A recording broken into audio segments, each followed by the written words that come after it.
اور یہ دنیا کی زندگی تو صرف کھیل اور تماشا ہے، اور ہمیشہ کی زندگی کا مقام تو آخرت کا گھر ہے۔ کاش یہ لوگ سمجھتے۔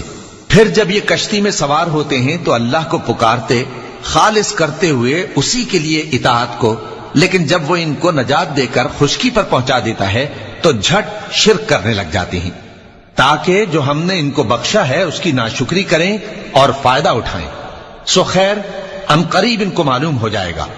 کیا انہوں نے نہیں دیکھا کہ ہم نے حرم کو مقام امن بنایا ہے اور لوگ ان کے گرد و نواح سے اچک لیے جاتے ہیں؟ کیا یہ لوگ باطل پر اعتقاد رکھتے ہیں اور اللہ کی نعمتوں کی ناشکری کرتے ہیں؟ اور اس سے بڑا ظالم کون جو اللہ پر جھوٹ بہتان باندھے، یا جب حق بات اس کے پاس آئے تو اس کی تکذیب کرے؟ کیا کافروں کا ٹھکانہ جہنم میں نہیں ہے؟ اور جن لوگوں نے ہمارے راستے میں محنت کی ہم ان کو ضرور اپنے رستوں پر چلا دیں گے، اور اللہ تو نیکوکاروں کے ساتھ ہے۔ صدق اللہ العظیم۔